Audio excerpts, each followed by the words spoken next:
Well, I think I was one of the original Westfall fan club members.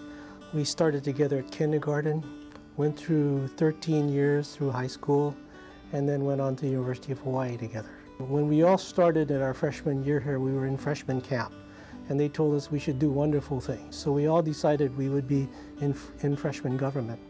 And Wes ran for ASUH freshman senator. And it was out here somewhere in the advertiser, they took a picture. There was a picture, I think, of Wesley holding a sign saying Fong for senator. And the caption below said, "Is Hiram Fong running for U.S. Senator again?" I think a couple of things come into mind when you talk about Wes Fong. One is integrity, one is intensity, one is initiative. Regardless of who he's dealing with on whatever the issue, Wes is not afraid to challenge anybody and everybody. Wes started as a member of the Army ROTC band in his freshman year. So he went through 4 years in high school, 4 years at the university, went on to active duty in all these different duties in Vietnam and the National Guard, and retired as a colonel in the Army. I say that taking that all to account, it's something like 58 years of some kind of service where I felt khaki, army green, or dress blues are part of his DNA. He's a friend of mine, somebody that I know, and somebody that really have the love for the people around him. And it's just, what can I say, he's a special. And if you look at the things he's done, it's because he cares about the people and the community. And I think the university and his education here was an important part of bringing it out. Wes' support for the University of Hawaii and Hawaii at large is because of his love for our state and our people. And you know, relentless in all the things that he's doing. He's supposedly retired, but now he's still teaching classes at the College of Travel Industry Management, sharing with the students what he have acquired over the years. And yet, you know, I will have emails from him from 5 o'clock in the morning till 12 midnight. Yes, I've been in a number of different capacities with him, all the way from high school on. And he's always definitely been a leader in the front and never in the back. Started as a JPO, I think, back on Wilder and Alexander Street, blowing a whistle and going all the way through. It's been wonderful. And he's introduced me and dragged me in through Rotary and a few other things. So yes, we've been through a lot, and I think he's done a great deal to improve our community. And every time I turn on the television set, I see he's doing something even better. So I don't think the book's finished yet. The chapters are not even finished yet. He's still going. Wes, thank you for being my friend, and it's a privilege of mine to know you.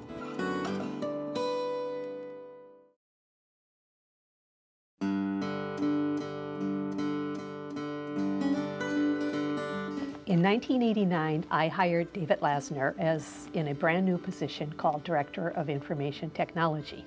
At the time, he was working in the UH Computing Center. Now, the wonder was not that I hired him, but that he would take this job. I think I've known David from first time he stepped onto the campus. He was here to begin the development of a computer-assisted instruction system called Plato. I was interested in how computers might improve instruction, so we got to know each other, found out we were both graduates of the University of Illinois, and been close friends ever since. He became the acting director of an office that had no carrots and no sticks. It had very little money and only a couple of staff. And yet he was charged with coordinating the university's widespread computing and information technology resources. In addition, he was charged with directing the university's distance learning efforts, which at that time were really in their infancy. You know, David is so committed to making the University of Hawaii a better place for students, a better place for people to work.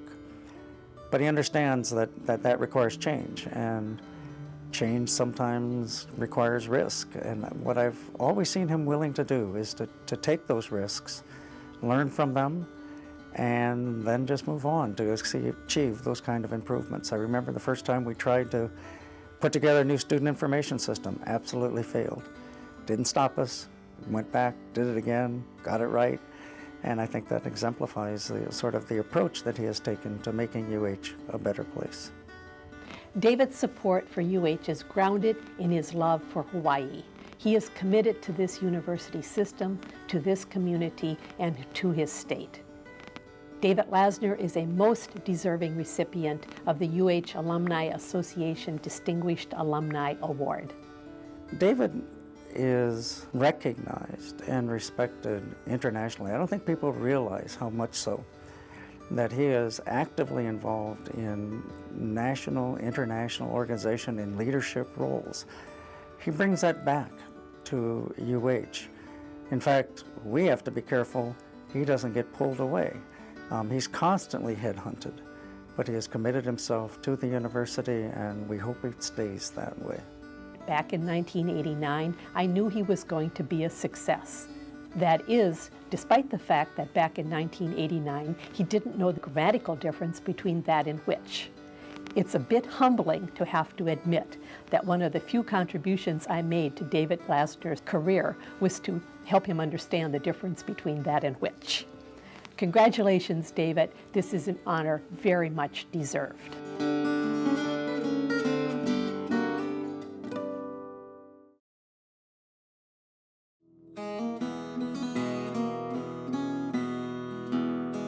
Ashok and I arrived at the East-West Center in the University of Hawaii in 1963. It was a time when the campus for the East-West Center was just being completed, and in fact didn't have names for most of the buildings. So for example, the dormitory we were staying in, instead of being called Holly Manoa as it is now, was called High Rise. We didn't have another name. I can remember he always come to my office, leaning by the door and talk to me and ask questions. He is very inquisitive, but also always respectful, very good mannered. That's just the general impression. And I came to know him because talk to him, and he's very articulate and talking about response and very good student. You can have the image that here is a young scholar who really concentrated on learning. He established a study and learn program for students and faculty and members of the local community to go to India and spend a few weeks learning about the situation there and actually practically getting involved in various humanitarian service projects during the time they were there. Over the last many years, over 200 students, faculty, and community members have participated in this study abroad program. He has that benevolent motivation in the very beginning, and that time to do something on his own to help building schools in India. That takes courage, vision, and great effort. I think that's something I feel moved, and so we have produced a really good student who are not just good in pursuit of intellectual fields, but who is able to demonstrate his deeper humanity for people and his own tradition. That's something that makes him truly exemplary. We're proud of that. Perhaps the highlight of his career has been to establish elementary schools and high schools. He's established a total of 5 of these schools in impoverished areas of India. And over the time, he has, as a result of that, trained and educated over 900 students, especially girls and students from the outcast groups, who otherwise would have had no opportunity to learn and be educated. I think that certainly is appropriate for us to honor him as an alumnus and to celebrate this achievement. Yeah, that's only appropriate. We just feel great about that.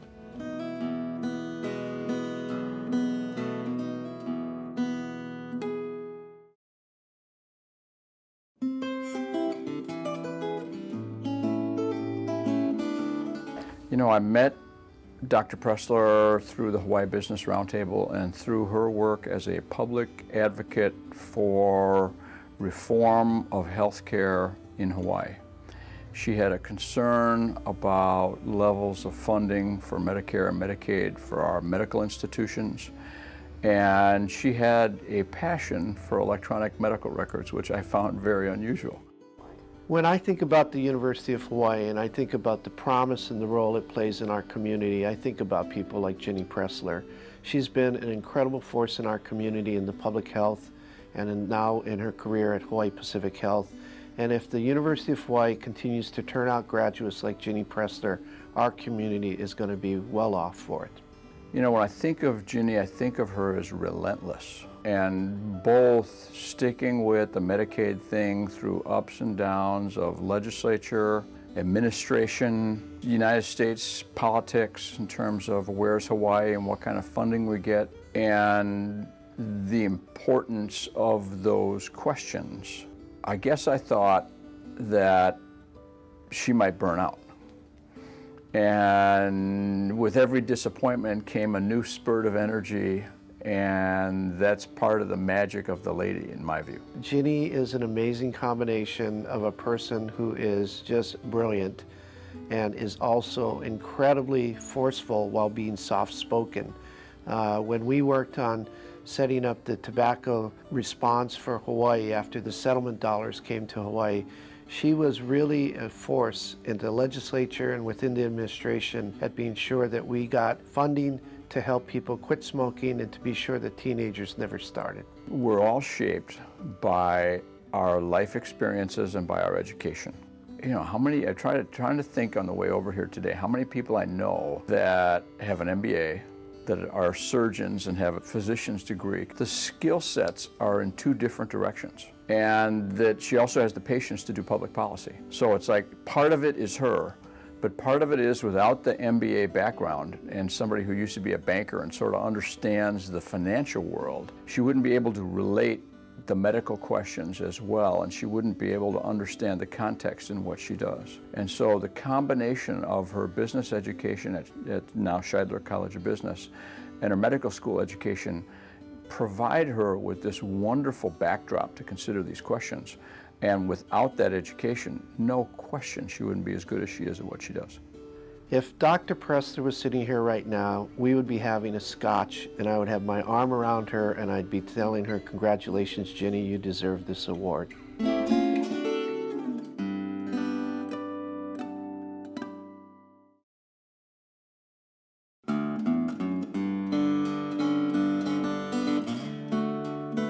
Everybody knows Pat as a politician and a successful one. Two stories. She was running for Congress. We had some consultants from the mainland. And about 5 o'clock, when the first thing they were looking for Pat. Well, Pat went home to cook rice for her family. I mean, she was not only a political candidate, but she was a mother and a wife to her husband, Stan, you know. And then another story was when she was in the state Senate, then chairman and president of AMFAC came up to her office and asked her if she would be a member of the board. Now, AMFAC at that time was one of the big five, and it was a very prestigious position. And she told Mr. Walker, he says, you're going to have to wait a day for an answer. He said, fine. What she did was she called her father in Hilo, who was a longtime employee of AMFAC, and asked her father, do you think it's all right if I serve on the board? The father was so upset with her and says, you call him back right now and accept that position.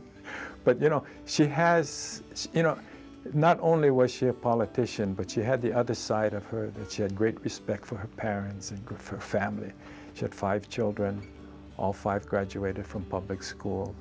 They have 2 in computers, 1 veterinarian, and 2 physicians. So, you know, Pat, I mean, people don't see that side of her, but I was able to see that side of her. I think of her as a fighter. It's just because she's accomplished so much in the House of, well, in the legislature. And she fought a lot of discrimination. When she was a teacher, she felt that the working conditions were not equitable for women. So she formed a union. She started the first teachers union in Hawaii as a chapter of the HGEA. she introduced the bill that Hawaii was the first one for Equal Rights Amendment, first one in the country. We were the first one to ratify the Equal Rights Amendment. And she also introduced legislation for women to have their name on mortgages, to have credit cards, and all that type of things which we all take for granted, women take for granted today, was not that many years ago that they didn't have that privilege.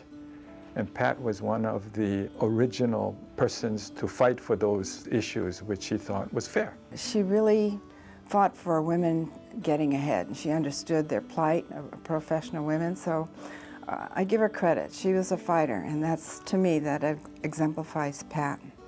That's one of the hallmarks of her career, is that she was very thorough in what she did, and when she took an issue, she really worked hard on that issue, and education and women's rights was very important to her. I'd like to congratulate you, Pat, because you've been a great teacher and a great model for a great many women. You've been a trailblazing state legislator and a fine congressperson. You've been a business person, and most importantly, you have been a loving wife and a devoted mother. So congratulations, Pat.